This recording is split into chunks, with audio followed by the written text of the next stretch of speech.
Hello दोस्तों, मैं अनम सिंह स्वागत करती हूँ आप सबका आपके यूट्यूब चैनल नॉलेज कॉर्नर में।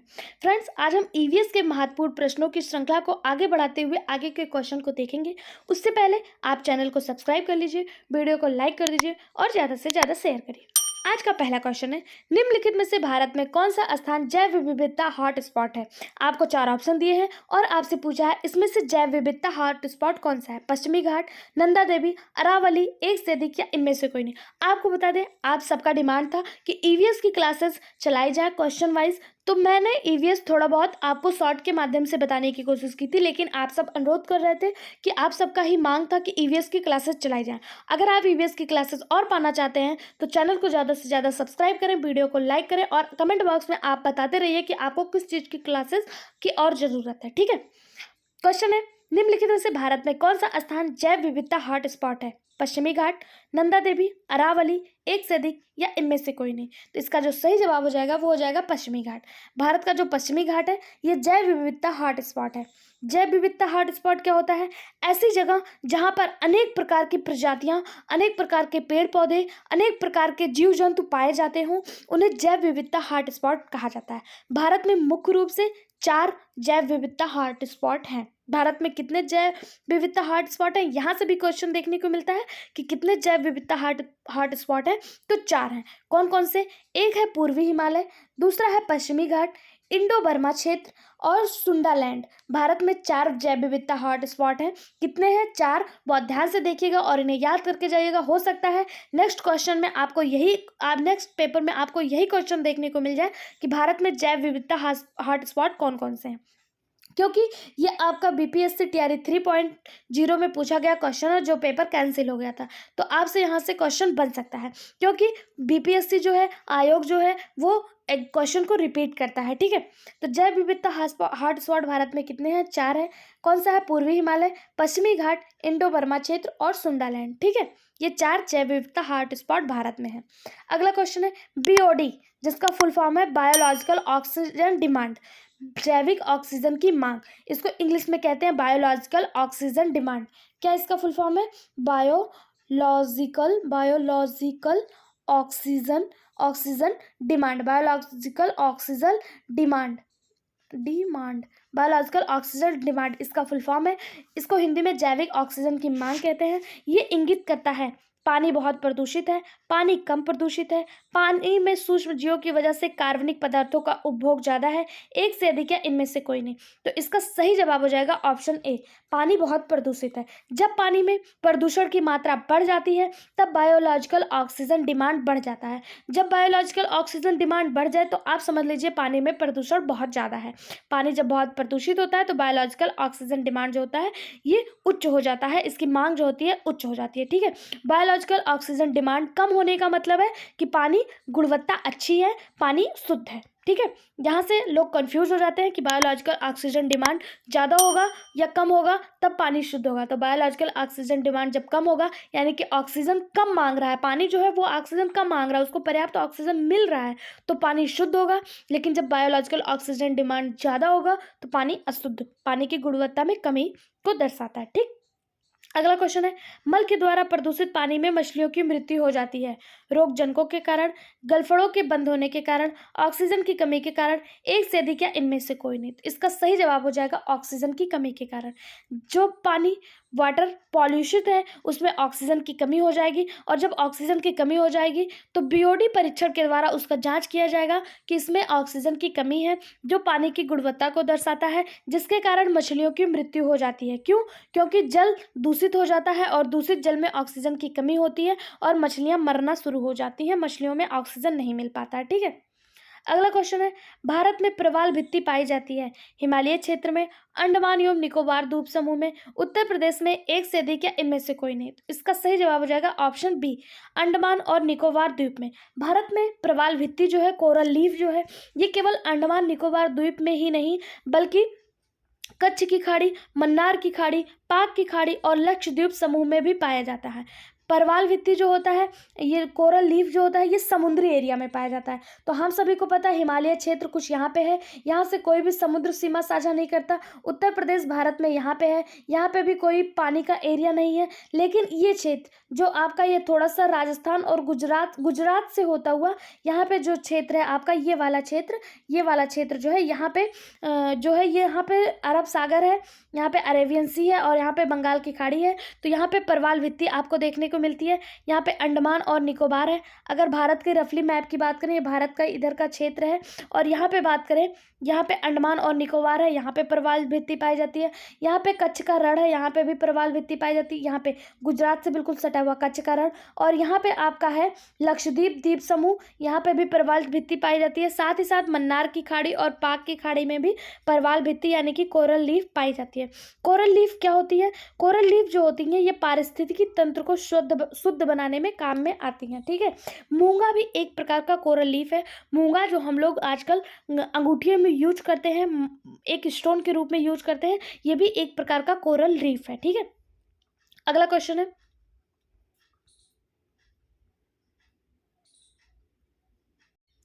प्राकृतिक संसाधनों के संरक्षण के लिए अफ्रीकी सम्मेलन किस वर्ष आयोजित किया गया? यहाँ पे पूछा है कि अफ्रीका में एक सम्मेलन हुआ था प्राकृतिक संसाधनों के संरक्षण के लिए। ठीक है, वो किस वर्ष हुआ था? नेचुरल रिसोर्स की कंजर्वेशन के लिए एक संरक्षण हुआ था। कहाँ पे हुआ था? अफ्रीका में हुआ था। किस वर्ष हुआ था? 1968 में, 1919 में, 1990 में, 1918 में, 80 में, या फिर 1960 में? तो इसका जो सही जवाब है वो हो जाएगा ऑप्शन ए, 1968 में अफ्रीका में प्राकृतिक संसाधनों के संरक्षण के लिए एक सम्मेलन हुआ था। कब हुआ था? 1968 में हुआ था। कहाँ पे हुआ था? अफ्रीका में हुआ था। ठीक है, अगला क्वेश्चन है, भारत में घड़ियाल प्रजनन केंद्र कहाँ स्थापित किया गया है? घड़ियाल प्रजनन केंद्र, ये उस समय के करंट में था जब ये क्वेश्चन आया हुआ था टीआरई 3.0 री एग्जाम में। उस समय ये करंट में क्वेश्चन था कि सुंदरवन में, या फिर कॉर्बेट में यानी कि जिम कॉर्बेट में, या फिर मुरैना में, एक से अधिक या इनमें से कोई नहीं। तो इसका जो सही जवाब हो जाएगा वो हो जाएगा ऑप्शन सी, मध्य प्रदेश के मुरैना नेशनल पार्क में घड़ियाल को जो है घड़ियाल प्रजनन केंद्र स्थापित किया गया है। कहाँ पे? मध्य प्रदेश के मुरैना में, मध्य प्रदेश के मुरैना जिले में घड़ियाल प्रजनन केंद्र स्थापित किया गया है। ऑप्शन सी इसका सही जवाब हो जाएगा। ठीक है, अगला क्वेश्चन है, निम्नलिखित में से कौन सा वनस्पति और जीवों की कमी का वैध कारण नहीं है? वैध कारण नहीं है, ध्यान से पढ़िएगा क्वेश्चन, वैध कारण नहीं है। बृहद पैमाने पर योजनाओं का विकास, कृषिगत फैलाव, चराई और जलाने की लकड़ी का भी एक कारण, एक से अधिक या इनमें से कोई नहीं। तो इसका जो सही जवाब हो जाएगा वो हो जाएगा ऑप्शन ई, इनमें से कोई नहीं।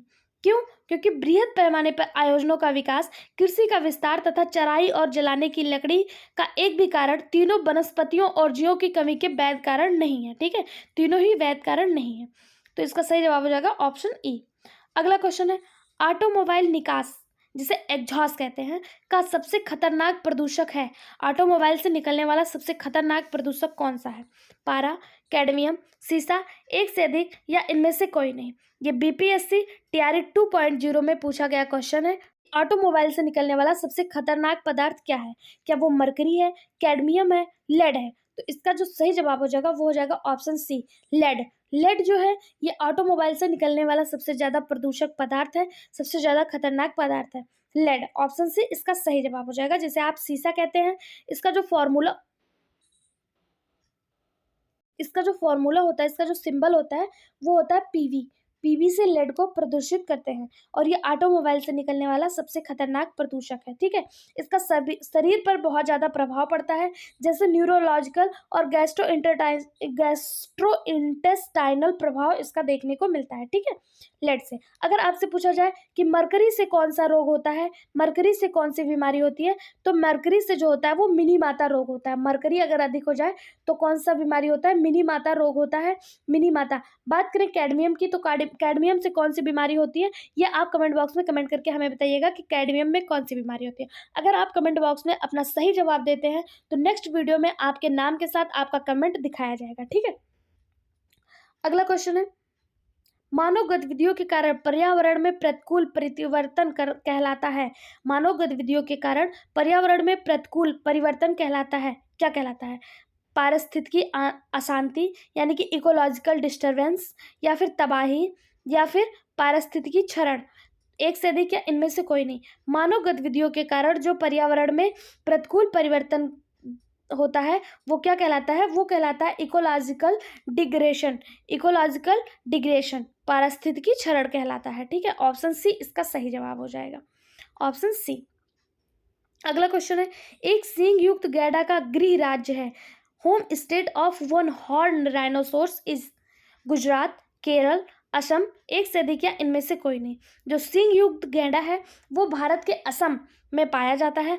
असम इसका सही जवाब हो जाएगा, ऑप्शन ए। सींग युक्त गैंडा जिसे भारतीय गैंडा कहते हैं, राइनो इसकी प्रजाति है, राइनो, और ये कहाँ पे पाया जाता है? असम में सबसे ज़्यादा मात्रा में पाया जाता है। एक सींग वाले गैंडे की पहचान एकल काले सींग और त्वचा के सिलवटों के साथ भूरे रंग से होता है। काजीरंगा नेशनल पार्क असम एक सींग वाले गैंडों के लिए प्रसिद्ध है। अगर आपसे पूछा जाए कि असम का कौन सा नेशनल पार्क एक सींग वाले गैंडों के लिए प्रसिद्ध है, तो असम में जो काजीरंगा नेशनल पार्क है ये एक सींग गैंडों के लिए प्रसिद्ध है। यहाँ से एक इंपॉर्टेंट क्वेश्चन मिल गया कि काजीरंगा नेशनल पार्क कहाँ पर है? असम में है। काजीरंगा नेशनल पार्क कहाँ पे है? असम में है, और ये एक सींग वाले गैंडा के लिए प्रसिद्ध है। ठीक है, आईयूसीएन की लाल सूची में भी ये जो है शामिल है। आईयूसीएन की रेड डाटा बुक में ये शामिल है। आईयूसीएन की रेड डाटा बुक में कौन शामिल होता है? जो लुप्त होने के कगार पे हो उन्हें रेड डाटा बुक में शामिल किया जाता है। तो जो एक सींग वाला गैंडा है जो असम के काजीरंगा नेशनल पार्क में पाया जाता है, ये आईयूसीएन की रेड सूची में शामिल है। ठीक है, अगला क्वेश्चन है, महावीर वन्यजीव अभ्यारण्य कहाँ पर स्थित है? इसके पहले का जब हम लोग इसके फर्स्ट वीडियो जो हम लोग ईवीएस का कर रहे थे तो उसमें हमने देखा था कि महावीर वन्यजीव अभ्यारण्य से और क्वेश्चन जो आए हुए थे वो मैच द फॉलोइंग करके आए थे, जिसमें महावीर वन्यजीव अभ्यारण्य पूछा था और उसको मिलाया था बिहार से, जो आपका गलत हो गया था। क्वेश्चन हमेशा आयोग घूम फिर कर वही देता है, बस पूछने का तरीका थोड़ा सा बदल देता है, इसलिए प्रीवियस ईयर हमारे लिए बहुत ज़्यादा जरूरी है जो आपके सॉल्व करवाया जा रहा है। इसलिए आप चैनल को सब्सक्राइब कर लीजिए। इस तरह के और वीडियो पाने के लिए बेल आइकन पर क्लिक करना बिल्कुल भी मत भूलिएगा। बात करें महावीर वन्यजीव अभ्यारण्य की, तो ये गोवा में है। कहाँ पे है? गोवा में। महावीर वन्यजीव अभ्यारण्य कहाँ पे मौजूद है? गोवा में है। इसका सही जवाब हो जाएगा गोवा। महावीर वन्यजीव अभ्यारण्य कहाँ पे है? गोवा में है। ठीक है, वहीं पे बात करें राजस्थान में इंपॉर्टेंट नेशनल पार्क, तो सरिस्का नेशनल पार्क, सरिस्का वन्यजीव अभ्यारण्य वाइल्ड लाइफ सेंचुरी, ये कहाँ पे है? राजस्थान में है। मध्य प्रदेश में कूनो है। मध्य प्रदेश में कौन है? कूनो है। ये चीते के लिए बहुत ज़्यादा फेमस हुआ था। Kuno national park, Kuno wild life sanctuary, ये मध्य प्रदेश में स्थित है। अगला क्वेश्चन है, पांचवी बाघ जनगणना रिपोर्ट 2022 के अनुसार भारत में बाघों की संख्या कितनी है? भारत में बाघों की संख्या कितनी है 2022 के अनुसार आपको बताना है। 3167, 3267 या 3067। तो इसका सही जवाब हो जाएगा ऑप्शन ए। भारत में बाघों की जनसंख्या 2022 के अनुसार 3167 है। कितनी? 3167 है। ठीक है, भारत में प्रोजेक्ट टाइगर शुरू किया गया था। आपसे यहाँ से क्वेश्चन बनता है कि भारत में प्रोजेक्ट टाइगर कब शुरू किया गया? भारत में प्रोजेक्ट टाइगर 1973 में शुरू किया गया था। कब शुरू किया गया था? 1973 में भारत में प्रोजेक्ट टाइगर शुरू किया गया था। क्यों? टाइगर को, बाघों को संरक्षण प्रदान करने के लिए प्रोजेक्ट टाइगर की शुरुआत हुई थी। अगला क्वेश्चन है, मेघालय टाइगर रिजर्व का संबंध किससे है?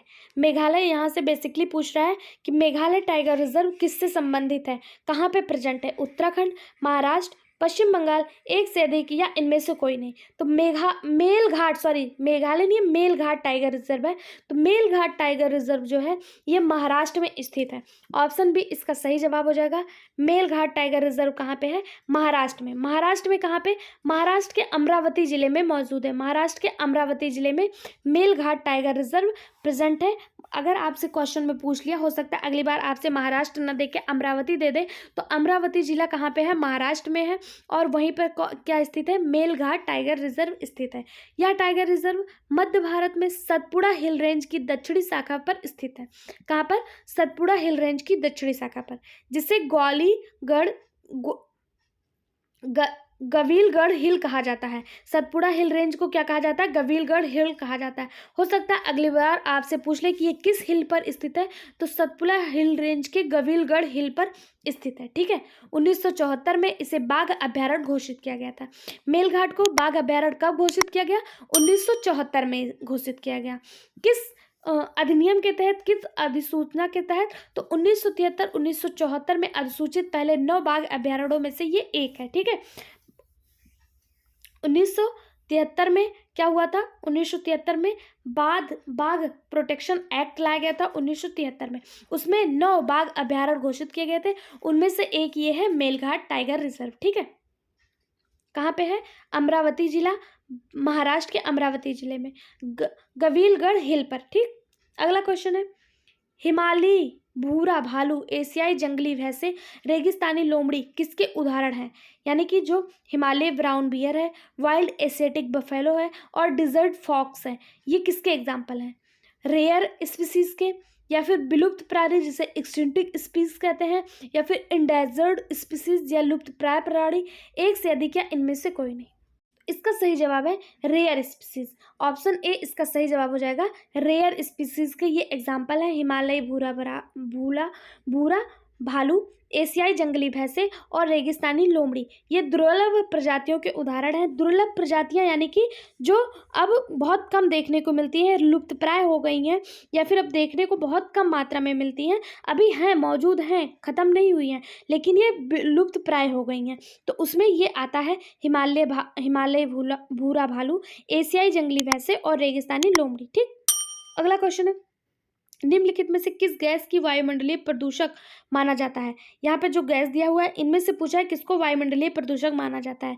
क्या वो आर्गन है, ऑक्सीजन है, सल्फर डाइऑक्साइड है, एक से अधिक या इनमें से कोई नहीं? तो हम सभी को पता है जो यहाँ पे मौजूद सल्फर डाइऑक्साइड है ये एसिड रेन के लिए रिस्पॉन्सिबल होता है, तो यही वायु प्रदूषक है सल्फर डाइऑक्साइड, जिसे SO2 लिखते हैं। यही SO2 जब SO2 आपका वाटर वेपर H2O से क्रिया करता है तो सल्फ्यूरिक अम्ल बनाता है, H2SO4 बनाता है, जो एसिड रेन के लिए रिस्पॉन्सिबल होता है। आर्गन को AR कहा जाता है, AR लिखा जाता है, और ऑक्सीजन को O2 इसका सिंबल होता है। ठीक है, जो वायु प्रदूषक है वो कौन सा है? Carbon dioxide, carbon monoxide, sulphur dioxide, nitrous oxide, ये सब वायु प्रदूषक के रूप में गिने जाते हैं। जबकि ऑक्सीजन और आर्गन जो है ये प्राकृतिक रूप से वायु में पाए जाते हैं और ये प्रदूषक गैस नहीं है। अगला क्वेश्चन है, किस राज्य में रक्षाबंधन को वृक्ष सुरक्षा दिवस के रूप में मनाया गया? मोस्ट इंपॉर्टेंट, मार्क करिएगा इसको, बहुत ज़्यादा इंपॉर्टेंट है ये, कि किस राज्य में रक्षाबंधन को वृक्ष सुरक्षा दिवस के रूप में मनाया गया? मध्य प्रदेश, उत्तर प्रदेश, बिहार, एक से अधिक या इनमें से कोई नहीं? तो इसका सही जवाब हो जाएगा बिहार। क्योंकि आप बिहार एग्जाम की तैयारी कर रहे हैं तो आपके लिए बहुत ज़्यादा इंपॉर्टेंट क्वेश्चन है कि रक्षाबंधन यानी कि इस दिन क्या हुआ था, लोगों ने पेड़ों को राखियाँ बांधी थी और उनका रक्षा करने का उद्देश्य रखा था अपने मन में कि हम लोग वृक्षों की रक्षा करेंगे। वृक्ष सुरक्षा दिवस को मनाया गया रक्षाबंधन के दिन और लोगों ने पेड़ों को राखियाँ बांधी। ठीक है, इसका उद्देश्य क्या था? इसका उद्देश्य था पर्यावरण के प्रति लोगों को जागरूक करना। उद्देश्य क्या था? पर्यावरण के प्रति लोगों को जागरूक करना। ठीक, कहाँ पे मनाया गया? बिहार में मनाया गया। अगला क्वेश्चन है, निम्नलिखित में से कौन सा जैव निम्नीकरण पदार्थ नहीं है? लकड़ी, रुई, एल्युमिनियम पन्नी, एक से अधिक या इनमें से कोई नहीं? तो इसका सही जवाब हो जाएगा ऑप्शन सी, एल्युमिनियम फॉइल। लकड़ी जो होती है और जो कॉटन होता है ये जैव निम्नीकरण आता है, यानी कि इनका डिकम्पोज किया जा सकता है, ये डिकम्पोज हो जाते हैं। लेकिन जो एल्युमिनियम फॉइल होता है ये जैव निम्नीकरण नहीं होता है। इसका ऑप्शन सी इसका सही जवाब हो जाएगा। ठीक है, क्वेश्चन है, वह जानवर जो मुख्यतः मांस खाता है क्या कहलाता है? ओमनिवोरस, कॉर्निवोरस, हर्मीवोरस, एक से अधिक या इनमें से कोई नहीं? अगर आपको यहाँ पे ऑप्शन हिंदी में नहीं दिख रहा है तो आपको बता दें, ये आपका जब टीआरई एग्जाम 2.0 में क्वेश्चन आया था तो सेम टू सेम क्वेश्चन यही आया था कि यहाँ पे आपको इसकी हिंदी नहीं दी हुई थी, केवल इंग्लिश ही दिया हुआ था। हम सभी को पता है जो मांसाहारी होते हैं वो मांस खाते हैं। कौन खाता है मांस? मांसाहारी मांस खाते हैं। लेकिन यहाँ पे आपका हिंदी नहीं दिया हुआ था, हिंदी नहीं दिया हुआ था, इंग्लिश में बच्चे कंफ्यूज हो गए थे। तो इसका सही जवाब जो हो जाएगा वो हो जाएगा ऑप्शन बी, कॉर्निवोरस। कार्निवोरस को ही मांसाहारी कहा जाता है, ओमनिवोरस को सर्वाहारी कहा जाता है और हर्बीवोरस को शाकाहारी कहा जाता है। हर्बीवोरस को क्या कहा जाता है? शाकाहारी, शाकाहारी, और कार्निवोरस को मांसाहारी और ओमनिवोरस को सर्वाहारी कहा जाता है। सेम एग्जाम में सेम ऑप्शन दिए हुए थे, लोग कंफ्यूज हो गए थे कि मांस खाने वाले जो मांसाहारी कहलाते हैं उनको इंग्लिश में कॉर्निवोरस कहते हैं। ठीक है, अगला क्वेश्चन है, निम्नलिखित में से कौन सा समुद्री जैव विविधता के दृष्टिकोण से दुनिया का सबसे समृद्ध क्षेत्र है, जिसमें ज्वारनदमुख, समुद्र तट, निकट तटीय पर्यावरण के जंगल, समुद्री घास, प्रवाहवित्ती, नमक दलदल और मैंग्रोव के साथ 21 द्वीप शामिल हैं। मन्नार की खाड़ी, नंदा देवी बायोस्फीयर, सुंदरवन, नीलगिरी, एक से अधिक या इनमें से कोई नहीं। इसका सही जवाब हो जाएगा ऑप्शन ए, मन्नार की खाड़ी। मन्नार की खाड़ी जो है इसमें समृद्ध बायोस्फीयर रिजर्व पाया जाता है। भारत में 4 बायोस्फीयर रिजर्व हैं, जिसमें से मन्नार की खाड़ी भी एक है। ठीक है, अगला क्वेश्चन है, गैंगेटिक डॉल्फिन के संबंध में निम्नलिखित कथनों पर विचार करें। गंगा नदी की डॉल्फिन को IUCN की रेड लिस्ट के तहत लुप्तप्राय जीव में वर्गीकृत किया गया है। क्या यह सही है? इसमें कोई क्रिस्टलीय नेत्र लेंस नहीं है जो इसे प्रभावी रूप से अंधा बना देती है। तीसरा है, यह इकोलोकेशन का उपयोग कर आगे बढ़ती हैं और शिकार करती हैं। चौथा है, इसे भारत में राष्ट्रीय जलीय जीव के रूप में मान्यता दी गई है। आपको बताना है इसमें से कौन सा सही है। हम लोग बात कर रहे हैं गंगा डॉल्फिन की, जिसे गैंगेटिक डॉल्फिन कहा जाता है। गंगा डॉल्फिन जो है ये IUCN की रेड डाटा बुक में शामिल है, ये बिल्कुल सही है। इसमें कोई क्रिस्टलीय नेत्र लेंस नहीं है, ये भी बिल्कुल सही है। या इकोलोकेशन का उपयोग कर आगे बढ़ती है, ये भी बिल्कुल सही है। ये भारत में राष्ट्रीय जलीय जीव के रूप में मान्यता दी गई, ये भी बिल्कुल सही है। भारत का एक राज्य अभी हाल ही में राजकीय जीव भी बनाया है डॉल्फिन को। वो कौन सा राज्य है, ये कमेंट बॉक्स में कमेंट करके हमें बताइएगा कि भारत का कौन सा राज्य है जिसने भारत को राजकीय जलीय जीव के रूप में नामित किया है।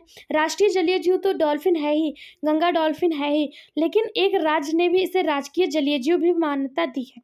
वो कौन सा राज्य है, कमेंट बॉक्स में कमेंट करके हमें बताइएगा। इसका जो सही जवाब हो जाएगा वो हो जाएगा उपयुक्त सभी। सभी इसके सही है। ठीक है, आज की वीडियो में बस इतना ही था। अगर आपको क्लास पसंद आया, चैनल को सब्सक्राइब कर लीजिए, वीडियो को लाइक कर दीजिए। इस तरह के और वीडियो पाने के लिए बेल आइकन पर क्लिक कर लीजिए। आपको बता दें, इसी तरह आप हिस्ट्री, ज्योग्राफी और साइंस के क्वेश्चन भी करना चाहते हैं, प्रीवियस ईयर क्वेश्चन, पूर्वालोकन, घटना चक्र, बिहार स्पेशल, तो आपको हमारे इसी यूट्यूब चैनल पर मिल जाएगा। आप उन्हें भी देख सकते हैं। वीडियो में लास्ट तक बने रहने के लिए धन्यवाद।